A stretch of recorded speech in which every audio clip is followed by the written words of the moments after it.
दोस्तों आज हम लोग पढ़ेंगे अध्याय 3 दो चर वाले रैखिक समीकरण युग्म pair of linear equation in two variables. ठीक है, तो इसमें हम लोगों को ऐसे दो समीकरणों के बारे में बात करना है जिसमें दो चर हैं।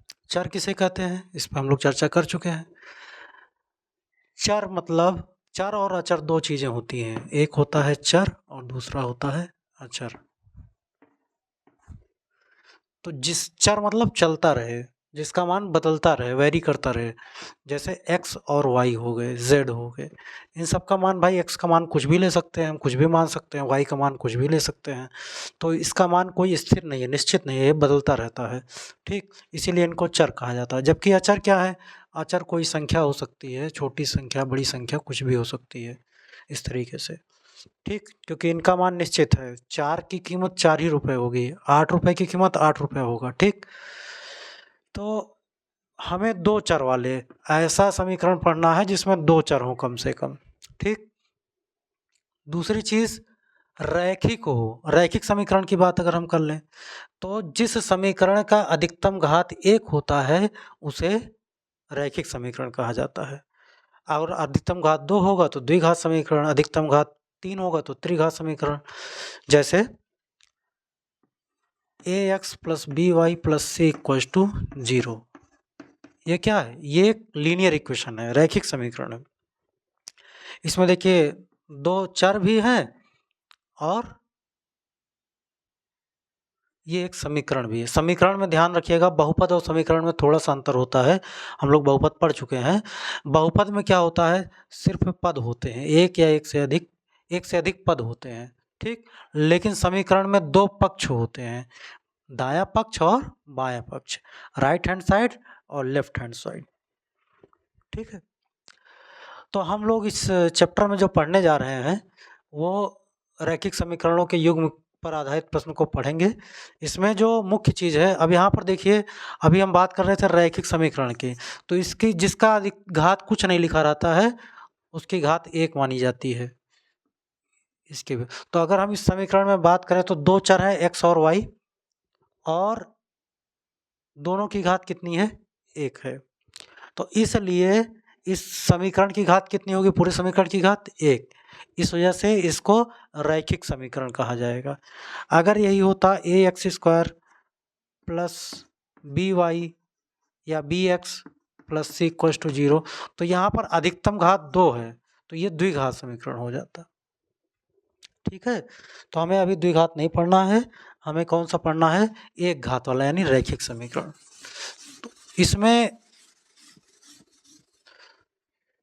कुछ चीज़ें हैं जिसको हम लोग समझ लेते हैं। मान लीजिए दो रैखिक समीकरण हैं, a1x plus b1y plus c1 equals to 0, a2x plus b2y plus c2 is equals to 0। ये किसी न किसी रेखा के समीकरण होंगे। ठीक है, तो इन समीकरणों के हल पर आधारित प्रश्नों को हम लोग हल करने वाले हैं। तो हम पहले समझ लेते हैं कि अगर दो रेखाएं हैं तो उनका कितना हल हो सकता है, कितना हल संभव है, और कब हल हो सकता है, कब नहीं हो सकता है। जैसे मान लीजिए ये कोई एक रेखा है, इसको कोई रेखा इस तरीके से काटती है, कोई वक्र रेखा दूसरी जो इस तरीके से काटती है, तो ये रेखा और ये रेखा, दोनों रेखा एक दूसरे को जितने बिंदु पे काटेगी, ठीक है, 1 2 3 4 5 6, तो जितने बिंदु पे काटेगी उन दोनों रेखाओं का उतना हल होगा। अगर मान लीजिए कोई दो रेखाएं हैं जो इस तरीके से प्रतिच्छेद कर रही हैं तो उसका केवल एक हल होगा, क्योंकि एक ही बिंदु पे काट रही है, सीधी रेखा है। अगर वक्र रेखा होती तो इसकी तरह कई जगह काटने की संभावना होती। ठीक है, और अगर मान लीजिए दो रेखाएं इस प्रकार से हैं, समांतर रेखाएं हैं। समांतर का मतलब क्या हो गया कि किसी भी बिंदु पर अगर हम इस दूरी को नापेंगे तो ये दूरी बराबर होगी आपस में, कहीं कम ज़्यादा नहीं होगी। तो ऐसी रेखाओं को समांतर रेखाएं कहते हैं। अब ऐसी रेखाएं हम जितनी भी आगे पीछे बढ़ा लें, कहीं पर भी ये दोनों रेखाएं एक दूसरे को कट नहीं करेंगी, और जब एक दूसरे को काटेंगे नहीं तो इनका हल संभव नहीं है। ठीक, तीसरी शर्त क्या हो सकती है कि एक रेखा हो उसी के ऊपर से दूसरी रेखा गुजर जाए, तो इसके एक एक बिंदु, रेखा क्या होती है, अनेक बिंदुओं से मिलकर या होकर गुजरने वाली लाइन होती है, रेखा होती है। ठीक, तो इस पे मतलब कई अनंत बिंदु होंगे और अनंत बिंदु इसके अनंत बिंदु से मिलेंगे, इसको संपाती रेखा भी कहा जाता है। ठीक है, तो इसके अनंत हल होंगे, अनेक हल होंगे। क्यों? क्योंकि दोनों रेखाएं प्रत्येक बिंदु पर देखा जाए तो एक दूसरे को कट कर रही हैं, जहाँ तक दोनों रेखाएं एक दूसरे को मिलेंगी। ठीक है, तो इन स्टैंडर्ड इक्वेशन के आधार पर अगर हम देखें तो इसकी कुछ शर्त होती है। जैसे A1, हम इनके गुणांकों के, x और y क्या है, चर हैं। ठीक, तो इनके गुणांकों की हम तुलना करेंगे इस प्रकार से। तो x का गुणांक A1 हो गया और इस वाले समीकरण में x का गुणांक A2, तो दोनों का अनुपात अगर एक दूसरे के बराबर नहीं है, ठीक है, तो ऐसी दशा में ये स्थिति पैदा हो जाएगी, ये स्थिति उत्पन्न होगी कि दोनों रेखाएं एक दूसरे को प्रतिच्छेदित कर रही हैं और इनका अद्वितीय हल होगा। अद्वितीय मतलब सिर्फ और सिर्फ एक हल होगा। ठीक, इसके कौन से हल होंगे, अद्वितीय हल। ऐसी परिस्थिति, इनको हमें याद रखना है क्योंकि सारे प्रश्न हमें इसी पर आधारित हैं और इसी पर हल करना है। इसी प्रकार से है हमारा A1/A2, अगर इसका गुणांक का अनुपात इसके गुणांक के अनुपात के बराबर है लेकिन इस अनुपात के बराबर नहीं है। ठीक है, अब हम इसके भी अनुपात को लेंगे और यदि कब, जब इन दोनों का अनुपात बराबर हो जाएगा तब इसके अनुपात को चेक करेंगे। अगर इन दोनों का अनुपात बराबर है लेकिन इसके अनुपात के बराबर नहीं हो रहा है तो हम क्या कहेंगे कि इनका कोई हल नहीं होगा, कोई हल संभव नहीं है। क्यों? क्योंकि ये एक प्रकार से समांतर रेखाएं हैं। कैसी रेखाएं हैं? समांतर रेखाएं, ये वाली समान अंतर पर स्थित।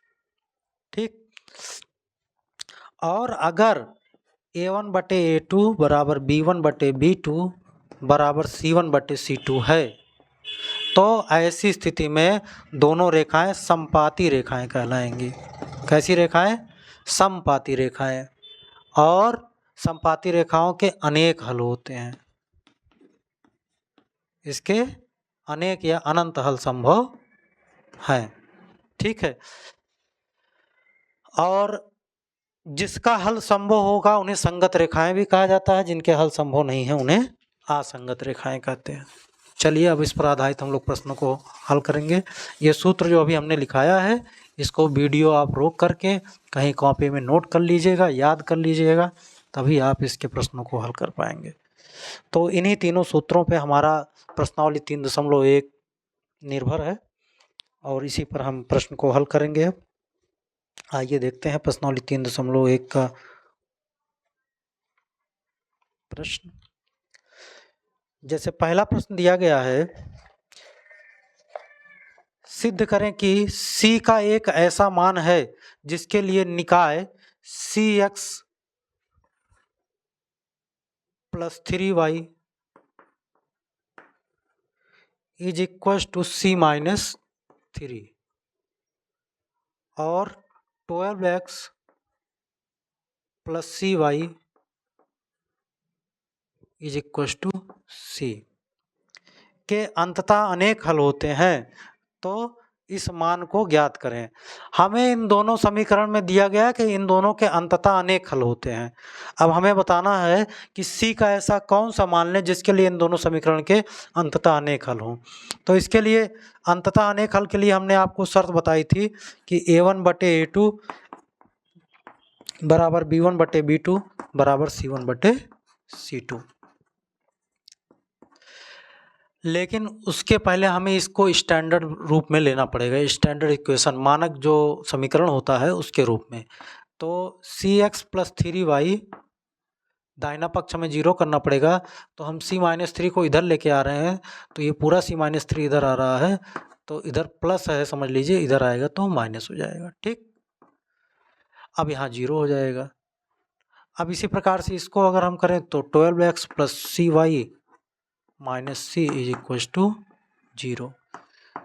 1 और 2 में अगर हम मानक इक्वेशन a1x plus b1y plus c1 equal to 0 से तुलना करेंगे तो हमें मिलेगा a1 बराबर c, b1 बराबर 3 और c1 बराबर माइनस c माइनस 3।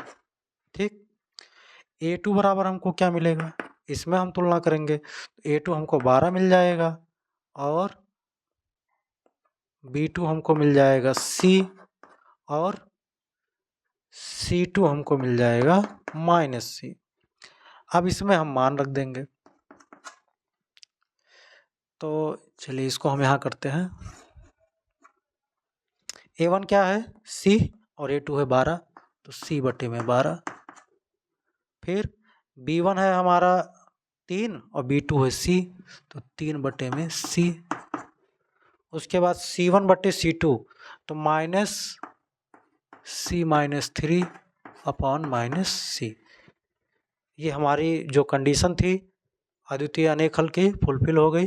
ठीक है, अब यहाँ माइनस माइनस कैंसिल हो गया, तो हम किसी भी 2 कल लेकर के सी हल कर लेंगे और सी का मान निकाल लेंगे। तो मान लीजिए हम इन दोनों को ले लेते हैं, यह c बटे 12 बराबर 3 बटे c, दोनों का तिरछा गुणा कर लीजिए आप, तो c से c का गुणा हो जाएगा तो c स्क्वायर हो गया और 12 से 3 का गुणा हो गया तो 36 हो गया। उसके बाद c बराबर जब निकालेंगे तो अंडर रूट 36 हो जाएगा, 36 का वर्गमूल 6 आ जाएगा। इस प्रकार से c का कितना मान हो गया 6। इसका मतलब है कि c का मान 6 अगर हम यहाँ रख दें तो दोनों समीकरण के जो है अनंत हल होंगे। यही आपसे प्रश्न में कहा गया था।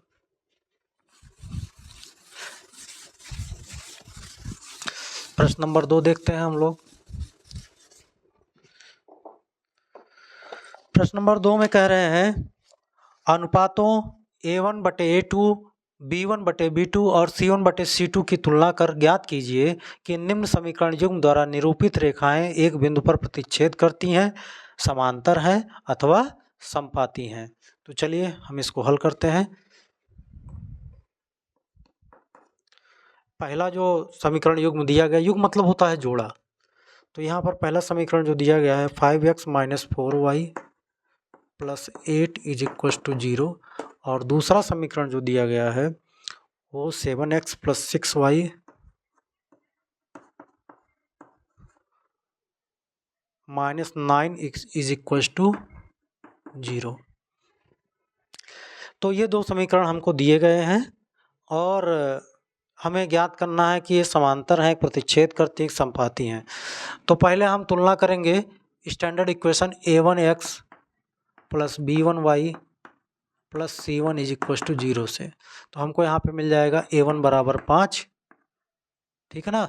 ये देखिए a1 की यहाँ पे 5 है, b1 जब माइनस 4 है चिन्ह सहित लेंगे, b1 बराबर माइनस 4 और c1 बराबर 8। इसी प्रकार से हम इसको a2x plus b2y plus c2 से तुलना करेंगे बराबर 0 से, तो यहाँ से हमको मिल जाएगा a2 बराबर 7, b2 बराबर 6 और c2 बराबर माइनस 9। ठीक है, तो अब हम a1 बटे a2 इनके जो गुणांक हैं उनके अनुपात निकालेंगे। तो a1 बटे a2 हमको क्या मिलेगा 5 बटे 7।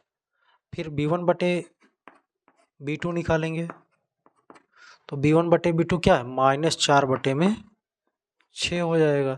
देखिए 2 दूनी 4, 2 तियाँ 6, क्या मिला माइनस 2 बटे में 3। ठीक है, तो अब देखिए जरा a1 बटे a2 b1 बटे b2 के बराबर है कि नहीं है, नहीं है। अगर बराबर होता तो हम c1 बटे c2 को चेक करते, लेकिन चूंकि यहीं पर हमें पता चल गया कि a1 बटे a2 is not equal to b1 बटे b2, इसलिए क्या हो जाएगा दोनों समीकरणों के अद्वितीय हल होंगे, यानी एक हल होगा। कैसा हल होगा अद्वितीय हल। ठीक है,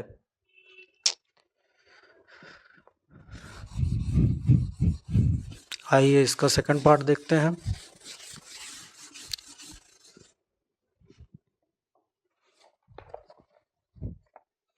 9x + 3y + 12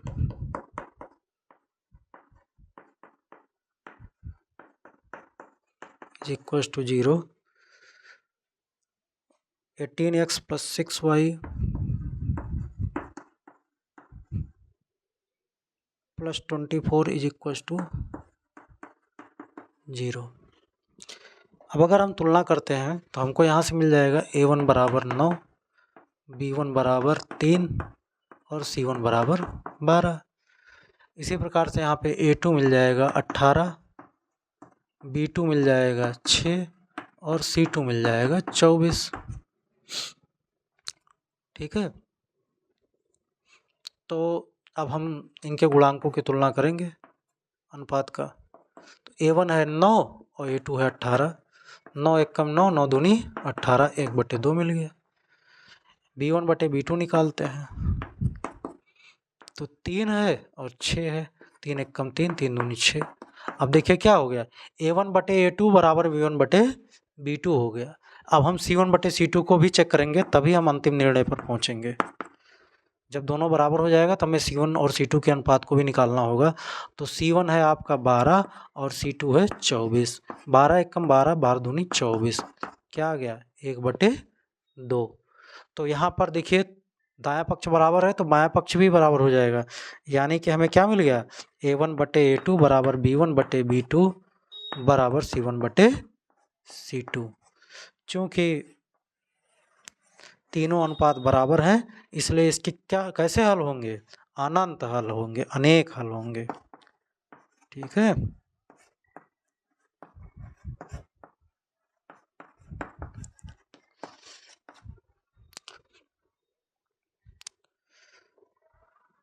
अगला प्रश्न देखते हैं।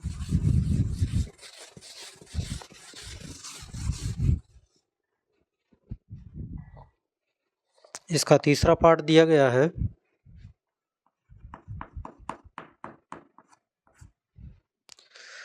(6x - 3y + 10) 6x - 3y + 10 = 0।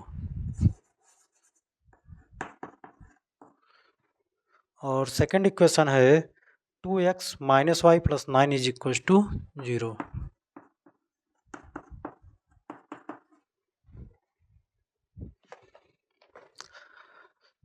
तो a1 आपको मिल गया 6, b1 मिल गया -3 और c1 मिल गया 10। यहाँ पर a2 मिल गया आपको 2, b2 मिल गया -1 और c2 मिल गया 9। तो a1 बटे a2 पहले निकालेंगे हम।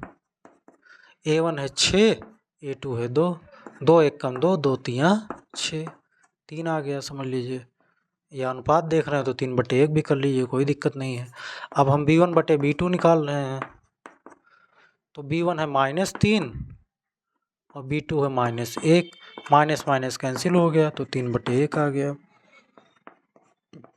c1 बटे c2 निकाले तो हमको c1 मिला 10 और c2 मिला 9। तो यहाँ पर देखिए a1 बटे a2 बराबर b1 बटे b2 तो है, लेकिन c1 बटे c2 के बराबर नहीं है। तो हमें क्या कंडीशन मिली, a1 बटे a2 = b1 बटे b2 but this is not equal to c1 बटे c2। इसका क्या मतलब हो गया, इसका मतलब ये हो गया कि इस समीकरण युग्म के कोई भी हल संभव नहीं है। ये दोनों समांतर रेखाएं हैं ना, कोई हल नहीं होगा। या आप लिख सकते हैं कि दोनों समांतर रेखाएं हैं, जो प्रश्न में पूछा गया हो। प्रश्न नंबर 3 देखते हैं हम लोग।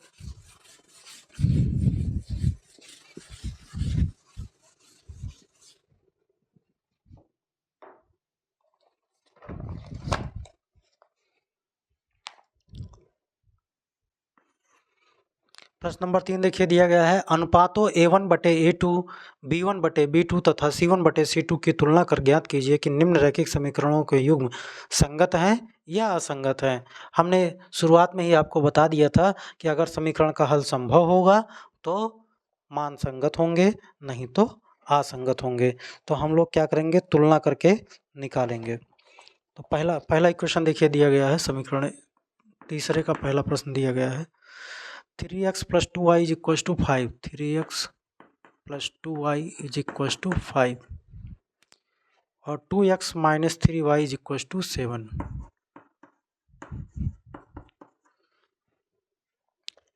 तो यहाँ पर हम क्या करेंगे, पहले इसको स्टैंडर्ड फॉर्म में ले आएंगे, यानी राइट साइड हम 0 करेंगे।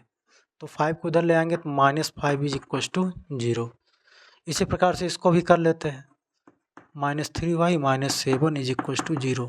अब a1x plus b1y plus c1 is equal to 0 से जब कंपेयर करेंगे, तुलना करेंगे, तो हमको क्या मिलेगा, a1 बराबर 3 मिलेगा और b1 बराबर 2, c1 बराबर -5। इसी प्रकार से यहाँ पर a2 मिलेगा 2, b2 मिलेगा -3 और c2 मिलेगा -7। तो हमें a1 बटे a2 क्या मिल जाएगा, 3 बटे में 2। b1 बटे b2 क्या मिल जाएगा, 2 बटे में -3। तो यहाँ से हमको नज़र आ रहा है कि a1 बटे a2 is not equal to b1 बटे b2 है, तो हम c1 बटे c2 भी निकालने की ज़रूरत नहीं है। तो इसका क्या हो गया, ये दोनों संगत होंगे। क्यों, क्योंकि इसका एक हल संभव है। This is not equal to b1 बटे b2। तो ऐसी दशा में क्या होता है, समीकरण युग्म का एक हल होता है, यानी अद्वितीय हल होता है, यानी दोनों रेखाएं एक दूसरे को प्रतिच्छेद कर रही हैं,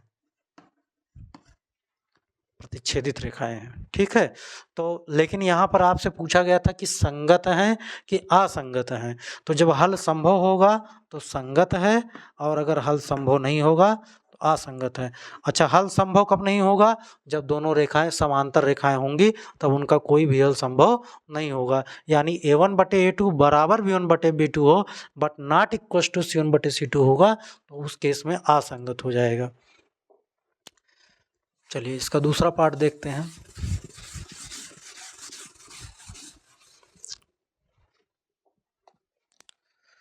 two X minus three Y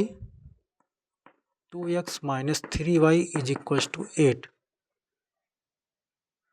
and 4x minus 6y is equal to 9। तो देखिए 2x पहले हम स्टैंडर्ड फॉर्म में ले आएंगे, इसको राइट हैंड साइड 0 करेंगे जिससे हमें कंपेयर करने में आसानी हो स्टैंडर्ड इक्वेशन से। तो यहाँ पे हमें मिला a1 बराबर 2, b1 बराबर -3, c1 बराबर -8। यहाँ पर हमको क्या मिला, a2 बराबर 4, b2 बराबर -6 और c2 बराबर -9। तो a1 बटे a2 क्या हो जाएगा, 2 बटे में 4, 2 एक कम 2, 2 दूनी 4, 1 बटे 2। b1 बटे b2 बराबर -3 बटे में -6, 3 एक कम 3, 3 दूनी 6। देखिए यहाँ पर इन दोनों के अनुपात का जो राइट हैंड साइड है वो इक्वल आ गया, यानी दोनों अनुपात बराबर आ गए हैं। तब हम चेक करेंगे किसको, c1 बटे c2 को। तो c1 बटे c2 निकाले तो क्या मिला, -8 बटे में -9, माइनस माइनस कैंसिल हो गया तो 8 बटे 9 आ गया। तो यहाँ पर हम देख रहे हैं क्या कि a1 बटे a2 बराबर है b1 बटे b2 के, लेकिन बराबर नहीं है किसके, c1 बटे c2 के। इसका मतलब ये दोनों कैसे हो गए, समांतर समीकरण युग्म हो गए, समांतर रेखाएं होंगी। तो ऐसी स्थिति में क्या होगा, कोई भी हल संभव नहीं होगा, यानी इसका उत्तर क्या होगा, असंगत। ठीक है, यही संगत और असंगत ही पूछा गया था। तो जिस प्रश्न में अगर कोई हल संभव है तो वहाँ पर संगत होगा, और अगर किसी प्रश्न में दिया गया है ऐसा क्वेश्चन जिसमें ये कंडीशन बन रही है समांतर रेखा वाली, यानी कोई भी हल संभव नहीं है, वहाँ पर असंगत होगा।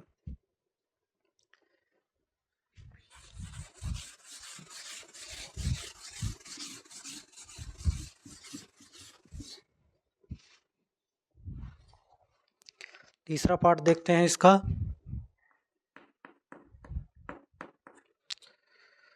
दिया गया है 3/2x plus 5/3y is equal to 7 और 9x minus 10y is equal to 14। इसका तीसरा पार्ट है।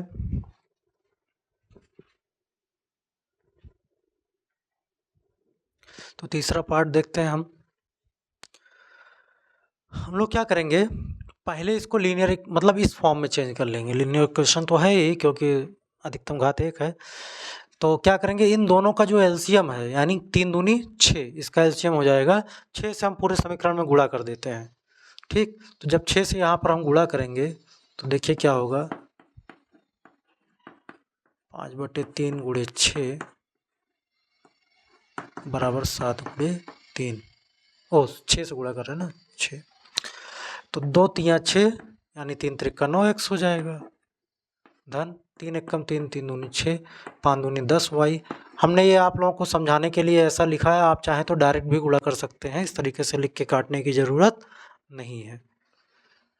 7 छक 42 हो जाएगा। इसको हम इसी समय इधर ले आ रहे हैं, तो इधर प्लस में इधर आएगा तो माइनस हो जाएगा, क्योंकि हमें इसको स्टैंडर्ड फॉर्म में लाना है। और यहाँ पर सीधे सीधे राइट साइड 0 हो जाएगा।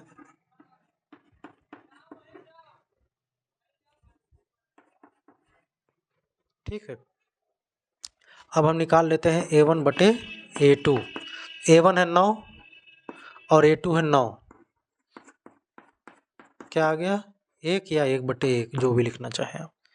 B1/B2 निकालते हैं अगर हम, तो B1 है 10 और B2 भी है -10।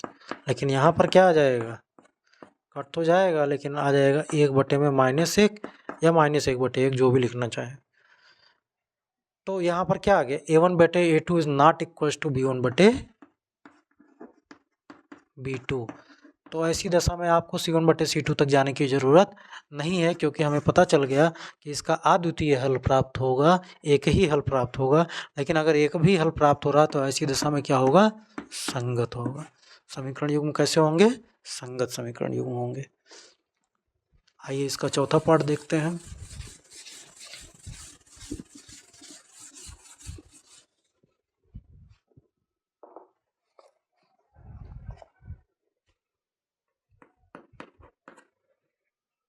(5x - 3y is equal to 11 (10x + 6y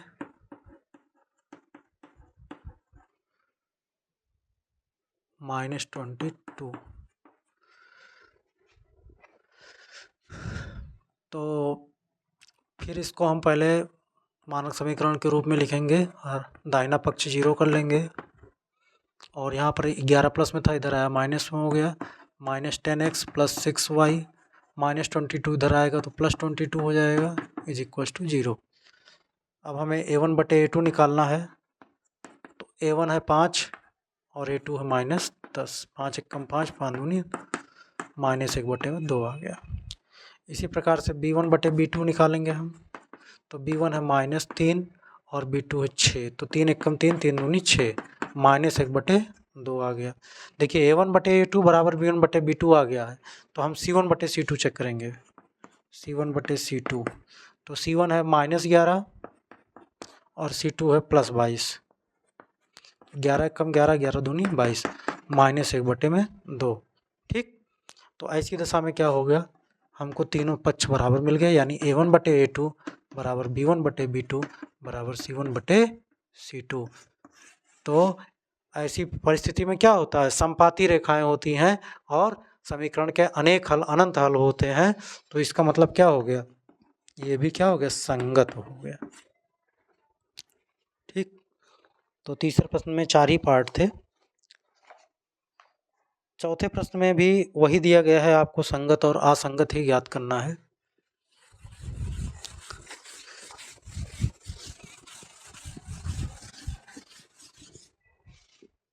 आप प्रश्न देख सकते हैं। दिया गया है, निम्न रैखिक समीकरणों के युग्म में से कौन से युग्म संगत या असंगत हैं। तो हम लोग पहला प्रश्न देखते हैं। x + y is equal to 5 and 2x plus 2y is equal to 10, 2x plus 2y is equal to 10। तो इसको मानक रूप में लिखेंगे तो क्या लिखा जाएगा, x plus Y minus 5 is equal to 0, और इसको लिखेंगे तो 2x plus 2y minus 10 is equal to 0।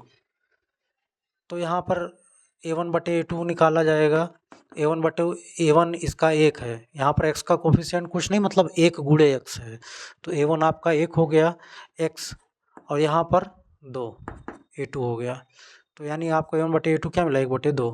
इसी प्रकार से b1 बटे b2 निकालेंगे तो b1 है आपका 1 y का गुणांक, और यहाँ पर y का गुणांक 2, तो a1 बटे a2 बराबर b1 बटे b2 हो गया, इसलिए अब हम c1 बटे c2 भी निकालेंगे।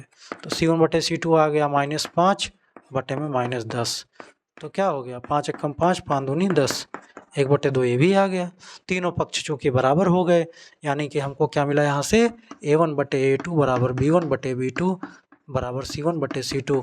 और ऐसी स्थिति में रेखाएं कैसी होती हैं, समपाती रेखाएं होती हैं, यानी कि समीकरण युग्म के अनेक हल होते हैं, अनंत हल होते हैं, और हल होते ही हैं, इसलिए ये संगत हो गया। ये कैसा समीकरण युग्म है, संगत समीकरण युग्म है। ठीक है, इसी प्रकार इसका दूसरा पार्ट देखेंगे।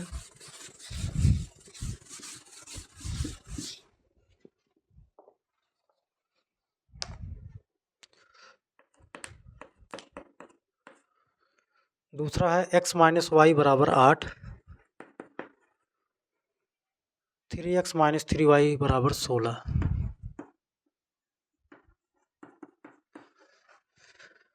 3x ऋण 3y बराबर 16।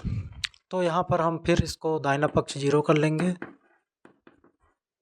यहाँ पर भी 3x ऋण 3y ऋण 16 यानी 16 इज इक्वल टू 0। अब a1 बटे a2 निकालिए जरा, a1 है 1 और यहाँ पर a2 है 3। b1 बटे b2 निकालेंगे हम तो क्या मिलेगा, b1 है -1 और b2 है -3, कैंसिल हो गया, 1 बटे 3 आ गया, दोनों पक्ष बराबर हो गए, तो अब c1 बटे c2 निकाल लेंगे। तो c1 आएगा -8 ऋण -16, 8 एकम 8, 8 दूनी 16। अब देखिए चूँकि क्या हो गया, c1 बटे c2 बराबर नहीं आया है, तो हम क्या कहेंगे, ये असंगत होगा। क्यों, क्योंकि ये समांतर रेखा हो गई।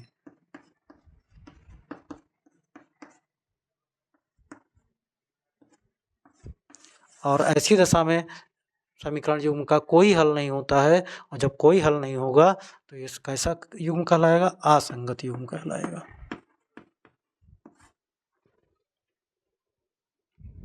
उम्मीद है आप लोगों को अच्छे से समझ में आ रहा होगा। अगला पार्ट देखते हैं हम।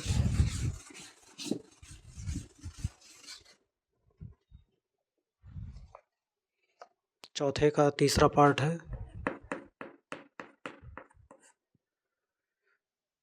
2x धन y ऋण 6 बराबर 0, 2x धन y बराबर ऋण 6 बराबर 0, 4x ऋण 2y ऋण 4, 4x ऋण 2y ऋण 4 बराबर 0। अब यहाँ पर देखिए a1 बटे a2 निकालेंगे, क्योंकि पहले से ही स्टैंडर्ड फॉर्म में दिया गया है, तो आपको चेंज करने की ज़रूरत नहीं है, डायरेक्ट हम a1 बटे a2 निकालेंगे। तो a1 हो गया 2 और a2 हो गया 4, 2 एकम 2, 2 दूनी 4 यानी 1 बटे 2 हो गया। b1 बटे b2 निकालते हैं तो b1 है 1 और b2 है -2, तो यहाँ पे क्या आ गया -1 बटा 2। अब देखिए चूँकि दोनों पक्ष बराबर नहीं है, अब 1 बटे 2 दोनों तरफ देख करके आप ये मत सोचिए कि बराबर है, एक धन में है एक ऋण में है, इसलिए बराबर नहीं है। तो ऐसी दशा में क्या होता है, अद्वितीय हल होते हैं। जब अद्वितीय हल होता है यानी कि हल होता है, चाहे एक ही होता है तो क्या हुआ, लेकिन हल होता है, तो ऐसी दशा में हम कह सकते हैं ये कैसा है, संगत है। चौथा पार्ट देखते हैं इसका, प्रश्न नंबर 4 का चौथा पार्ट, 2x ऋण 2y ऋण 2 इज इक्वल टू 0, 4x ऋण 4y, 4x minus 4y is equal to 5। तो यहाँ पर देखिए पहला वाला समीकरण जो है, फर्स्ट इक्वेशन जो दिया गया है उसको स्टैंडर्ड फॉर्म में दिया गया है, लेकिन दूसरा नहीं दिया गया है, तो हम इसको पहले चेंज कर लेते हैं। 4x ऋण 4y -5 इज इक्वल टू 0। ठीक, तो A1 बटे A2 निकालिए जरा, क्या आएगा, 2/4, 2 एक कम 2, 2 दूनी 1/2 आ गया। B1 बटे B2 निकालिए, -2 -4, माइनस माइनस कैंसिल हो गया, 2 एक कम 2, 2 दूनी 4, 1/2। तो A1 बटे A2 किसके बराबर हो गया, B1 बटे B2 के। अब हम C1 बटे C2 निकाल लेते हैं। तो C1 है आपका -2 और C2 है आपका -5, 2/5 आ गया। अब हमको यहाँ से रिजल्ट क्या मिला, A1 बटे A2 बराबर है C1 बटे C2 के, वो B1 बटे B2 के, लेकिन C1 बटे C2 के बराबर नहीं है। तो ऐसी दशा में क्या हो जाएगा, असंगत हो जाएगा, क्योंकि समीकरण युग्म का कोई भी हल संभव नहीं है। But not equal to C1 बटे C2, ये समांतर रेखा युग्म होगा, समांतर रेखा का समीकरण हो गया और इसके कोई भी हल नहीं होंगे, इसलिए ये असंगत हो जाएगा।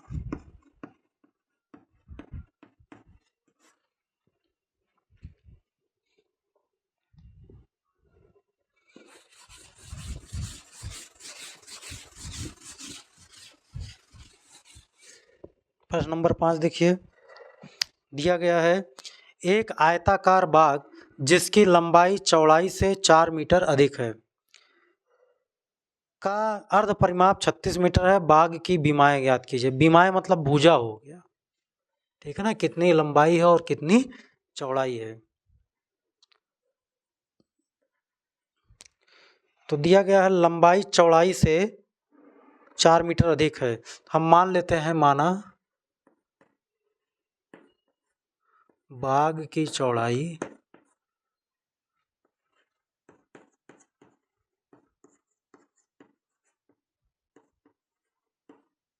बराबर 4x मीटर, ठीक है। तो लंबाई कितनी हो जाएगी भाई, प्रश्न में दिया गया है कि जो बाग की लंबाई है, ठीक है, आयताकार बाग जिसकी लंबाई चौड़ाई से 4 मीटर अधिक है, तो चौड़ाई अगर x है तो इससे 4 अधिक हो जाएगा लंबाई, यानी x धन 4 मीटर हो जाएगा।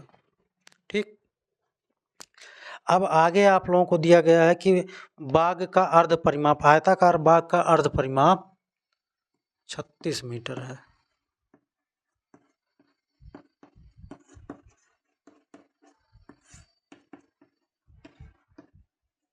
ठीक है, तो परिमाप होता है 2 गुणे लंबाई धन चौड़ाई, और इसका आधा अर्ध, आधे परिमाप की बात की जा रही है, तो बटे 2 हो जाएगा, 2 से 2 कट गया, बराबर 36।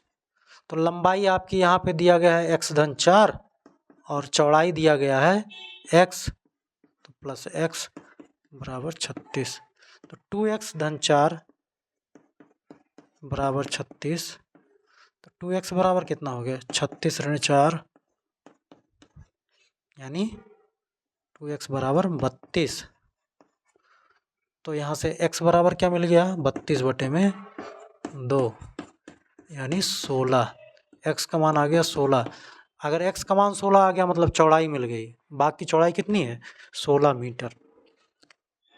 ये आपका क्या है, चौड़ाई है, और लंबाई भी याद करनी है आपको, क्योंकि दोनों बीमा निकालना है।